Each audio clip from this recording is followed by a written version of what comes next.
대한민국 건국의 역사를 비롯해서 특히 북한의 남침으로 야기된 한국전마저 북침으로 왜곡되며 이 왜곡된 역사가 고스란히 후세들에게 와전되고 있는 현실 속에서 미국에서 자라나는 한인 후세들에게만이라도 올바른 역사를 전하겠다는 뜻 있는 행사가 LA에서 열렸다.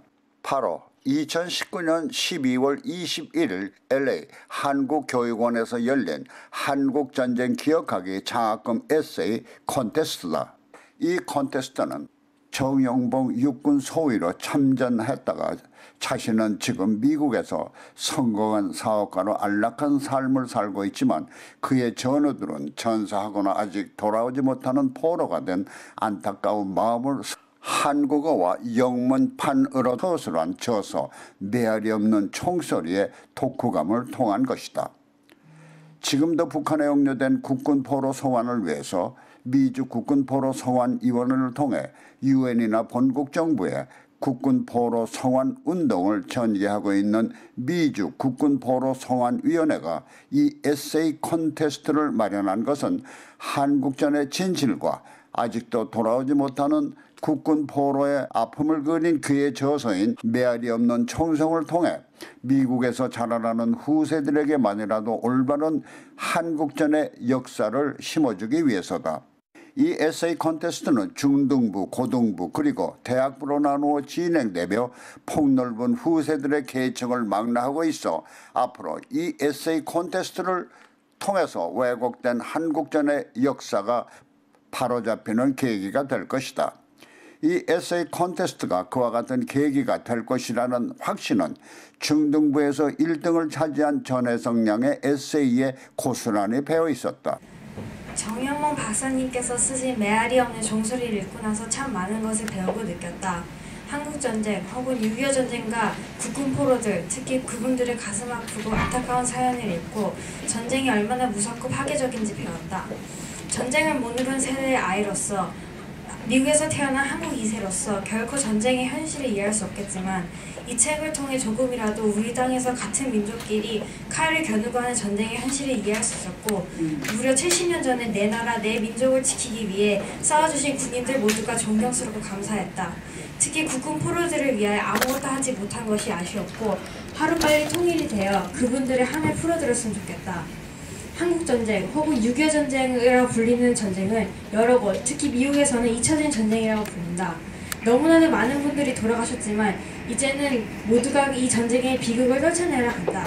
하지만 이 책을 통해서 이 전쟁의 역사를 배우고 아픈 역사를 딛고 일어나지만 또 그 상처를 끌어안고 사는 것이 얼마나 중요한지 배웠다. 역사를 읽으면서 마음이 참 답답하고 아쉬웠다. 1945년 8월 15일은 우리 조국에게 기쁘고 행복한 날이었다. 35년의 억압과 고통, 곧 일본의 식민 통치가 막을 내린 것이다.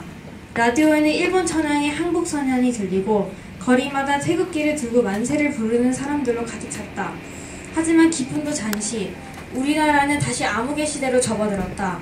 미국과 소련이 동시에 신탁 통치를 하기로 결정되었고 우리나라는 38선을 기준으로 남과 북으로 나뉘었다. 한 나라의 운명이 이렇게 쉽게 다른 나라들의 뜻에 좌우한다는 것을 보니 너무 마음이 아팠다. 만약 이때 우리나라가 스스로 운명을 개척하고 다른 나라의 도움 없이 해방되었더라면 나라가 둘로 나뉘지 않았을 거고 6.25 같은 동북 상전이 없었을 것이고 국군 포로도 북한에 억류되지 않았을 것이다. 6.25 전쟁과 역사를 읽으면서 많은 것을 느꼈다. 3일 만에 수도를 빼앗긴 후 북한에 의해 남침을 당한 우리나라를 위해 유엔에서 많은 병사를 보내주었고 그분들 덕분에 지금 한반도가 완전히 공산화되지 않아있다. 또한 비록 무력으로이지만 한때 우리나라가 통일될 가능성이 있었으나 중공군의 전쟁 참여 때문에 무산된 것이 너무나도 아쉬웠다. 자국의 이익, 곧 공산 세력을 확산하고 미국의 영향력을 행사하지 못하게 하고 국국은 장개석의 포로들을 전쟁에 집어넣음으로써 자신들의 지위를 더 단단하게 하라는 것이 너무 싫었다. 우리나라는 빈곤과 쇠퇴에 몸부림치고 있었지만 중국은 2마리 아니 3마리의 토끼를 잡으려고 전쟁에 참여한다는 것이 너무 안타까웠다. 만약 중공군이 참여하지 않았더라면 우리나라는 이렇게 70년 동안 둘로 나뉘어서 살 만약이란 없기 때문에 생각을 접었다.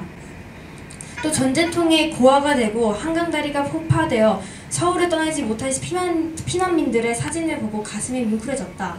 일어나지 말아야 할 전쟁이 일어나서 모두가 다시 한번 어렵게 살아야 했기 때문이다. 또한 서울을 다시 점령했을 때를 읽을 때 너무 감동스럽고 존경스러웠다. 한국뿐만 아니라 세계 각지 군인들의 숭고한 헌신과 봉사 덕분에 우리나라가 수도를 되찾고 조금씩 다시 북으로 올라가는 것이 너무 좋았다. 비록 중공군의 참여로 다시 밀리긴 했지만 만약 군인들의 희생이 없었다면 어쩌면 지금 우리는 공산화되어 억류되어 있을 수도 있다. 특히 메러디스 빅토리아호의 영웅적 이야기를 읽고 너무 감사하게 되었다. 또한 국군 포로들을 반역자로 처벌하는 등 사상과 이치가 다르기 때문에 아직도 많은 포로들이 돌아오지 못한 것을 알고 너무 마음이 아팠다. 특히 우리나라에서도 별다른 노력을 하지 않은 것이 마음이 아팠다. 별다른 노력도 없었기 때문에 일반인들도 잘 몰랐던 것이다. 그래서 1994년 조창호 중위의 탈출을 통해 겨우 알아낼 수 있었으며 정부와 국민이 얼마나 무관심했는지 보여주는 것 같았다.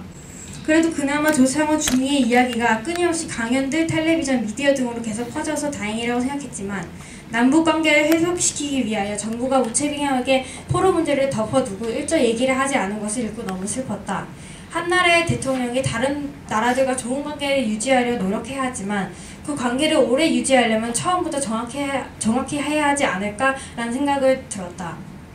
조창호 중위의 증언을 읽고 탈북 스토리를 읽으면서 가슴이 너무 뭉클해졌다.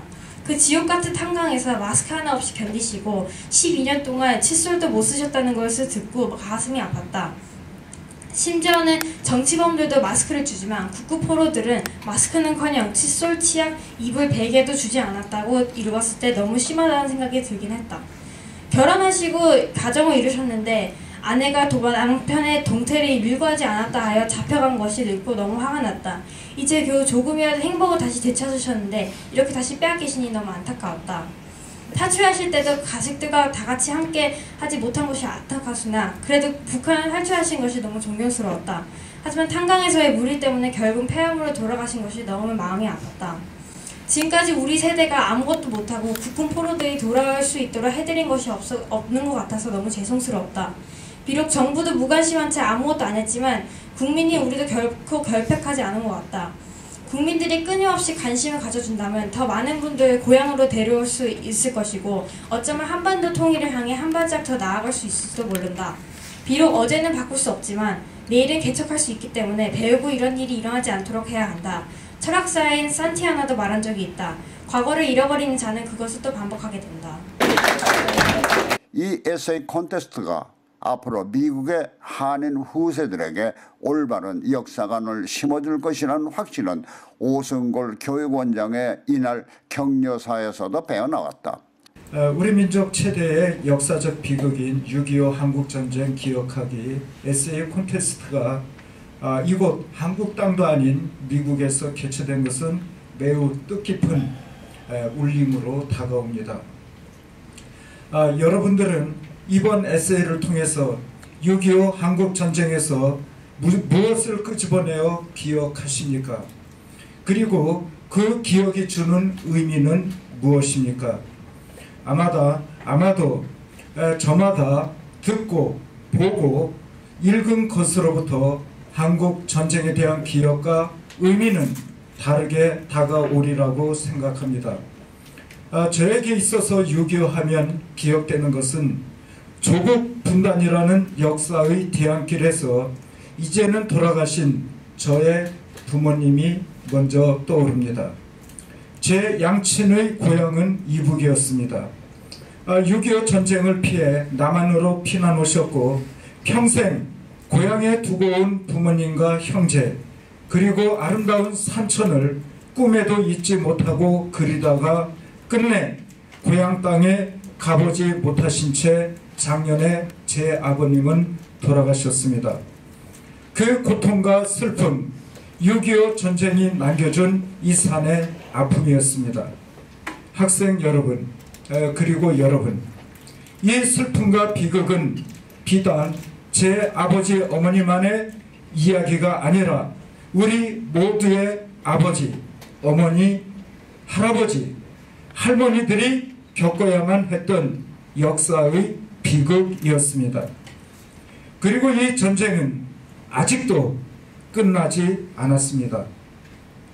남북이 분단된 채 여전히 38선을 경계로 상대에게 총을 겨누고 대립하고 있습니다. 우리가 이 전쟁을 기억해야 하는 이유는 분명합니다. 오늘날 우리가 누리고 있는 대한민국의 자유와 번영은 당시의 목숨을 바쳐 나라를 지킨 수많은 순국 선열의 희생과 미국을 비롯한 자유우방 국가의 지원이 있었기에 가능했습니다. 자유와 번영은 그러한 값진 죽음과 희생 위에서 만들어진다는 점을 역사는 생생히 우리를 일깨워 줍니다. 우리가 이 전쟁을 기억해야 하는 또 하나의 이유는 이러한 민족의 비극이 다시는 되풀이 되어서는 안 된다는 간절한 염원이 있기 때문입니다. 전쟁의 대가는 대단히 가혹합니다. 군인과 민간인 약 125만 명 이상이 목숨을 잃었고 다른 기록에 의하면 250만 명 정도가 사망했다라는 추측 자료도 있습니다. 또 수십만 명이 부상을 당했으며 집과 도시가 파괴되었고 사랑하는 가족과 생이별을 해야 했습니다. 어리석은 인간의 역사는 우리가 알듯이 되풀이됩니다. 전쟁을 막고 항구적인 평화와 통일의 실현, 이것이 오늘 우리가 기억하고 반드시 이뤄내야 할 역사적 과제가 됩니다. 누가 이 역사적 과제를 이뤄낼 수 있겠습니까? 정부의 노력과 국제적인 협력도 중요하지만 무엇보다 오늘 이 자리에 계신 여러분 한 명 한 명의 힘이 대단히 중요하다고 봅니다. 여러분들이 에세이에 쓰신 것처럼 조국에 관심을 기울여 주신다면 그것이 국민 모두의 염원으로 발전하고 에너지가 되어 마침내 조국의 평화와 통일은 이루어질 것이라고 믿습니다. 우리가 늘 부르는 노래 우리의 소원은 통일처럼 평화와 통일을 향한 간절한 마음을 품고 나갈 때 한반도 조국의 통일이라는 위대한 역사는 실현될 것이라고 믿습니다.